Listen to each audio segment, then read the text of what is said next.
Expert Dyers, this spooky Halloween season, bro. We celebrating. You know what I'm saying? Told y'all we're gonna start doing stuff new around here. I know we've been doing it, but I be putting up little decorations and stuff. So I decided just to change the whole background for a minute. You know what I'm saying?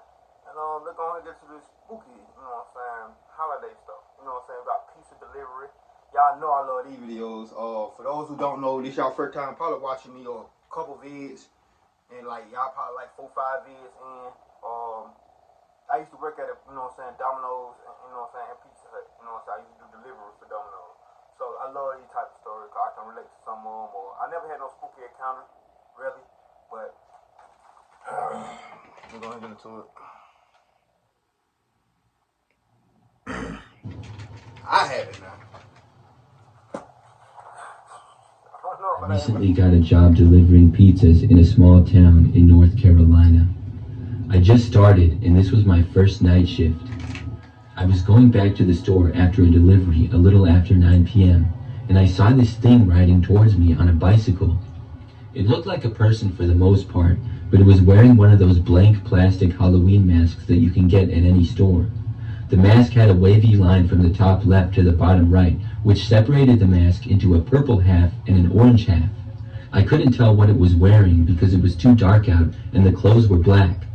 Out of the top of the mask there was something that could have been hair, but it seemed strange to me. The hair was at least a foot tall on its own, and the only way I can describe it was as a plant of some sort. It looked like a bunch of tangled branches and vines all sprouting from the thing's head. It was doing a wheelie all the way down the street towards me without losing any sort of balance. The thing that really tipped me off that this thing wasn't human though was the aura that it gave off. I couldn't stop looking at it for more than a second. It drew my eyes almost magnetically, and every single second I looked at it, the more terrified I felt. It wasn't just my natural reaction of fear either. It felt powerful and evil. My heart started pounding. I was screaming involuntarily, and tears welled up in my eyes. I was about to make a turn when I saw it coming towards me, and as soon as I completed the turn, the thing disappeared. I turned around to look back down the street I was just on, and it was just gone. I was extremely rattled, but I knew I had to make it back to the store. I made a slight left turn on the long avenue where my store is located when I saw the thing riding towards me again, still doing a wheelie. It started out on my right, but rode around me to get to my left as I proceeded towards the store. I was trying my best to outrun it, but it was keeping up with me until it suddenly jumped off the bike onto the sidewalk with hardly any effort. I whipped my truck into the store lot, hoping it meant safety. To my horror, I saw a bicycle not belonging to anyone in the store leaned up against the wall directly in front of my parking spot. I looked across the street to where I had seen the thing hit the ground and saw that nothing was there. I hesitated to even leave my truck, but I had to complete my shift, so I went inside with my guard up. My coworkers were all fine, but there were no customers in the store. That's not unusual considering the time of night, but that meant that the bicycle owner was not inside. I rubbed my face for a few moments in front of a fan and grabbed my next delivery. I exited the store to discover the bicycle was gone, even though I hadn't noticed anybody move it. I worked the rest of my shift until 11 p.m. and didn't see the thing again. The bike stalker was gone. The whole way home, I was unnaturally paranoid. Around every curve and corner, I feared it would be standing in the road waiting for me. I've seen a lot of things in my 20 years, but I've never experienced anything like that. I ain't gonna lie, I would've asked, bro, is you cool? You cool, my boy? I used to deliver pizzas for a pizzeria in Cape Town, South Africa when I was in university to make some extra cash. I used to deliver to the same house quite often. Incidentally, this place was quite close to where I lived at the time. There was nothing overtly strange about this place, except that whoever would receive the pizza would normally take quite long to come to the door. They would always ask me to pass them the pizza through the security gate instead of unlocking it and making it easier for everyone involved. One quiet night, a call came through for this house, and I collected the pizzas and got to the house reasonably quickly. This time, a lady who I had never seen at this house before opened the door and let me in. It was not entirely uncommon to be let into a customer's house, so I didn't think anything of it. She pointed me towards the kitchen, which was quite a ways down a long corridor, and asked me to drop the pizzas there. She followed me all the way, still nothing weird. The passage opened to an open-plan dining room and lounge area. Through this area was the kitchen through a door on the left. As I was a little small country town I'm in, bro. A mansion is a big deal to me. I mean, it was a mini mansion. Hell, it looked like a goddamn mansion. But I was so goddamn nice. I ain't gonna lie to you. But I went in, bro. Bro, them motherfuckers had 2 front rooms. And they tell me $30. Passing through the dining room or lounge area, I saw something that sticks with me to this day. An old-looking dentist chair with a person lying on it. Whether this guy was alive or not, I still don't know. He had a sheet covering his whole body except for the very top of his head and his feet, which were duct taped together. I couldn't tell if he was breathing or not. The lady that opened the door was still right behind me, and she said absolutely nothing. We went into the kitchen and she paid me for the pizzas. At this point, I was either expecting to be attacked by this lady or someone else hiding somewhere, or to be scared by the guy under the sheet doing some sort of a sick joke. Not wanting to give anything away, I didn't say anything and prepared myself to either defend myself or to not be frightened should it be a joke. I walked towards the door, double-checking to see if what I saw was correct and not just my imagination. The lady, still behind me all the way, closed the door behind me as I left and said nothing. To this day, I still have no idea what was happening in that house. It could have been some joke, but I really don't think it was. The presence of a dentist chair still makes no sense, and I didn't see anything else that would suggest the residents of the house collected weird paraphernalia. I drive past that house quite often and still wonder if I was in any danger. Looking back, I wish I would have called the police. It was dumb that I didn't. I guess I was just scared or played it off as I was misinterpreting it. That wouldn't have had shit to do with me, bro. Ain't got shit to do with me. I probably would have called the police though. In 2019, I was a delivery driver for a pizza place. I'd been a delivery driver for a while, and I loved the job. I'm super extroverted and love chatting with people, and it was just fun. Me too. I also had my fair share of mildly creepy encounters given that I'm a girl and I was delivering in one of the sketchier areas of my city. I never thought much of any of them or saw any real threat. One night in particular has stuck with me though. I worked the night shift, so from 4 p.m. to 10 p.m. Around 8 p.m. that night, some guy ordered his food and the delivery was easy enough. His house was kind of creepy. There were no lights on, and when he entered the door, there was a foul smell that immediately hit me. Brother. He also didn't say anything. I said my usual, "There's that for you, and could I get you to fill this out?" which was the tip prompt on my card reader. He didn't reply or acknowledge me asking him the question. I didn't think much of it and headed back to the store. Almost exactly when I arrived back, another order popped up to the same house. He had ordered the exact same thing. I was confused, but still not too worried, and took the delivery and had the same experience. No lights on, smelled bad, and he didn't say a word. Headed back to the store feeling more uncomfortable again, I still didn't think too much of it. I started to get extremely uncomfortable though when I arrived back to the store and had another identical order up. My manager at the time didn't understand the creepiness of the whole thing and insisted I take it. What? Despite my reluctance, I took it. This time when the manager realizes this shit is weird, he suggests that you still go out there and take it. Quick. The manager don't care about you. First time I ever with that Domino's, bro, he told me, bro, I ain't gonna tell you, but if it was me, he was basically saying like, you know, he was like, I have me something out there, you know what I'm saying? I'm doing deliveries and shit, you know what I'm saying? I have me something out there, you know what I'm saying?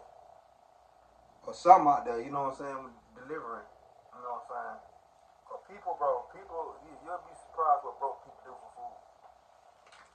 No matter what race you are. Man opened the door, I said, "You can order more than one pizza at a time, you know," as sort of an attempt at humor. He didn't say anything though and closed the door. I was thoroughly creeped out and did a sort of sprint back to my car. When I looked back at the house, I noticed the light was on and saw someone standing in the window. I couldn't make out any features, but I just assumed that it was the man. In the end, I still don't know who it was standing in the window or why. My manager called me from the store before I was even able to start my car to inform me that another identical delivery had popped up, and he directed me to leave as quickly as I could because he was starting to see the danger in the situation. Now? As the call ended, I saw the man running up to my car. I couldn't move for a second because I was in shock. He was yelling something that I couldn't understand, and I sped away as fast as possible given that I was shaking like a leaf. We blacklisted the man that night, and he made several attempts to call the store. I still have no idea what his endgame was. You don't want to know. I promise you don't. No telling. This happened almost a year ago now. Yeah, I ain't getting out. It's What's something his that's still giving me PTSD, and I'm currently on anxiety medication for it. Oh, Jesus. I grew up in a small town. I was determined to get out of there from a young age. At age 15, I started working at one of the 2 local pizza places. By age 16, I was able to afford a car, a beat-up one, but it allowed me to get on the road and make deliveries, which meant more money. I had previously been robbed during a pizza delivery at a Super Bowl party once. I was held at knife point and had to forfeit all my pizza as well as my cash. This, oddly enough, didn't bug me all that much. I don't know why. To this day, I barely even talk about it, but after that incident, I took to carrying a can of pepper spray. It was late at night, almost closing time one shift, which was 1 a.m. We had gotten a call to deliver 3 pizzas to the next town over, which is a place that is out of our delivery range, but sometimes there were circumstances that would allow us to. The circumstances were that out of all delivery drivers, as well as the assistant manager at the time, there were a few that were peddling drugs. A customer would have to ask for a very specific order, specific sizes, specific toppings, and a certain order, no exceptions. It was a service policy for one of those specific drivers to make this delivery, even if it was outside our range. I was never one of them, but on this night, I was. I knew the trick of the trade, so when I saw the garlic bread bag on top of the more specific pizza orders, I knew it was a drug order. My assistant manager at the time even specifically instructed me to get the envelope from the customer and that he was sure they would tip well. I didn't want to conduct this. My hands were sort of tied though, as the usual drug delivery drivers were already out. I just wanted to finish my shift, so I took off with haste. It took me about 30 minutes to get to the location. For those who don't know, bro, delivery drivers, they take turns. That's what I was confused about the last story. I was like, bro, why she keep going back? She must be the only delivery driver. That's why I was finna pause and ask the last, the last story. It was in a very sparsely populated neighborhood. I went to the door and was greeted by a girl. I went to school with her a while ago, so that put me at ease a little bit. But she had changed a lot. She was pretty at one point and super outgoing. Now she looked like she had developed a drug problem, which isn't incredibly uncommon in my town. She greeted me with a smile and accepted the pizzas. Then, out of the darkness, my arms were restrained behind my back, and mere seconds later, I found the barrel of a revolver placed against my head. I instantly pleaded for my life, which seemed to only amuse them. Then the one with the gun demanded my wallet. I saw no point in arguing and told him where he could find it. When I didn't have enough money in it, he demanded my work money. For a little more context, pizza places will typically tell you that their drivers don't carry more than $20 in change. Yeah. This is a lie. This is mostly said so it doesn't seem like we're carrying more money in case of a robbery situation. But my robbers seem to know this. The guy with the gun hit me in the face when I didn't produce the rest of the money. I usually left this in my car, and he didn't accept my explanation. At that point, I was forced into the house. I screamed for help, but it was accomplishing absolutely nothing. The guy that was holding me threw me on the couch, and the girl had closed the door. I explained to them that I wasn't aware of any policy, and if they had an issue to please take it up with my assistant manager. The guy with the gun, who was clearly under the influence, asked for one driver specifically. He asked why he didn't show up. I told him he was making other deliveries. It took everything in me not to cry at this time. After asking me some other questions that I couldn't answer, he put the gun to my head and pulled the hammer back. He then instructed me to call the other driver and have him present himself. I slowly complied, but instead of grabbing my phone, I grabbed my pepper spray. It felt stupid, but I saw a great opportunity to get out of it. I elbowed the pistol out of my face and then sprayed the canister onto his.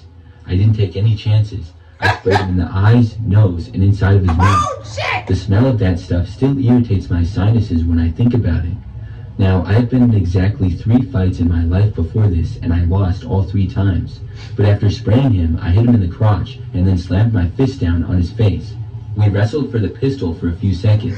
I managed to get it on the floor and grabbed it away. The other guy took a few steps towards me, but then backed up once he saw I had the gun. Once he saw that I had the gun in my hand, he backed off and asked me to leave.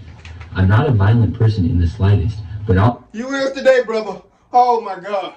Yes, but time we get a story with somebody just don't let them do anything, let the person do anything they want to do to them. They fight back. He's fighting back. Even if y'all always say a gun, but some people are scared of guns. I had to come to the conclusion, you know what I'm saying? Best that you have one, but I had to come to the conclusion some people are scared of guns and don't know how to use guns properly. The mace? I like this story. I love this story. Y'all, I love it. I love this story. Oh my God. I love it. I love it, Mike. I still get joy out of the look on his face when he saw me holding the gun. I was on cloud 9 for a few minutes as I drove away, but once I got a healthy distance from the house, I pulled my car over and had to take a moment to compose myself. Call 911. I then realized I was still holding the pistol. Upon further observation, I noticed that it only had one bullet in it, and it wasn't the chambered one. He could have pulled the trigger about 4 times before I got killed. He probably was going to use that as a tactic to scare me if I didn't do what he wanted. When I got back to the restaurant, my manager and I got into a heated argument over what happened at the delivery. I wasn't having that after what I went through, so I just left the store early. I couldn't really call the cops at all because I'd been part of the drug deal and had agreed to do it, so I didn't think that would be smart. When I got home, I told my stepdad about what happened to me, and later went to go find my manager. No, wait, I'm tripping. I am tripping. Cause when he said the French breadsticks, drug, I didn't catch on at first. Oh shit. Y'all trying to run drugs out of the motherfucking pizza spot. And damn right you can't call the police. Never mind. About it. I don't know what happened, but when I got to work on Monday, I clocked in with no issues. I worked there for about another month. Then I decided I'd rather work somewhere else where I wasn't treated poorly and putting my life in danger. Definitely. You shouldn't have to work nowhere like that. Life already hard as it is. Shit. I don't work no way you don't feel comfortable. My boyfriend and I like going out dancing on the weekend, which always ends with us stumbling into our favorite pizza place. We've done this most weekends for over a year now, so we've become somewhat friendly with the guys who own the pizzeria. They know us by name and always make a big fuss over us and offer us a discount every time. One night, a Sunday night at 11 p.m., my boyfriend and I were in bed because we both had work the next morning. My phone started ringing, which was weird for that time of night, and I saw it was an unknown number, so I ignored it.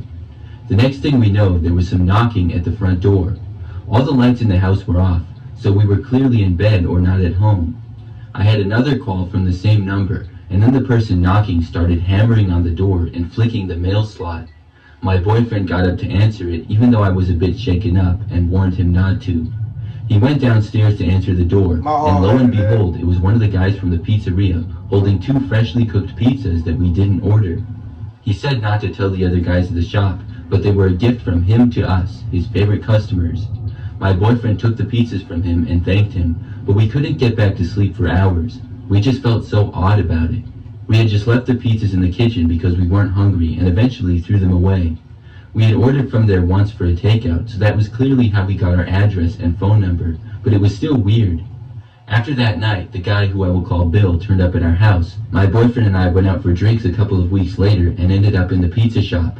We noticed immediately that Bill wasn't there, and I assumed that he was out on a delivery instead. Before we left though, the manager came out of the back and said hello, and then apologized profusely about Bill's behavior and told us that he had fired him. He was very thankful that we were not boycotting the place, and I assured him that we wouldn't because it was really the best pizza in town. I'm not sure how the manager found out about Bill bringing the pizzas to our house, but I informed the manager about everything else that happened that night, how late it was, Bill calling my phone, and the manager was furious to say the least. He assured us that he wouldn't be letting him work there again, and my boyfriend and I went on our way and went back home. A few months later, we moved to a new house and never heard from him again, until he showed up one night at our new house. He was delivering food for Uber Eats. I didn't want to take it farther because we hadn't heard or seen from him in months, so we just left it alone and went about our lives. But then, about a month ago, I was going through my message requests on Facebook, and I saw that somebody called Bill had been messaging me, or rather trying to message me, for months. I went into the messages and clicked his profile, and lo and behold, it was Creepy Bill. I blocked him immediately, and it was then that I decided I would report him on Uber Eats. So I filed a complaint about him and haven't heard anything since. But I still have no idea how he found me on Facebook or how he knew my surname. But he did, and he tried to message me for months. Hey, some people weird out here in this world, bro. Sometimes we gotta accept the fact that like people are very, very, very, very, very weird. Right? And y'all delivery drivers, carry y'all some mace, a taser, or something, but preferably a gun. I would say a gun, to be honest. But pepper spray work, do that. Bear mace, get some bear mace. I'm pretty sure. Hey, when it comes to self defense, you get you some bear mace, it's over with, buddy. I'm talking about me personally. I'll make a motherfucker shirt wet. If you come fucking with me or hitting me or trying to rob me or anything, I'm gonna make your shirt wet with the motherfucking bear spray. Nigga, you gonna feel that shit tonight, nigga. You gonna feel it. I'm gonna endure the pain on you, motherfucker. You gonna feel it tonight. But I love the fourth story, hands down. Hands down, best story on him. I swear to God, bro. Bro defended himself. Bro had mace. Bro took the opportunity, flight or fright. He fucking fought. God damn it. Boy, I love this goddamn story. This is W in my boy. Nighttime Spooks, you did it, boy. I love this story. That being said, see y'all when I see y'all. It's Halloween season. So, you know what I'm saying? We're going to be reacting to more spooky things, you know what I'm saying? Get to the spooky side. That being said, see y'all when I see y'all. Stay safe, stay dangerous, stay out of the way. Let's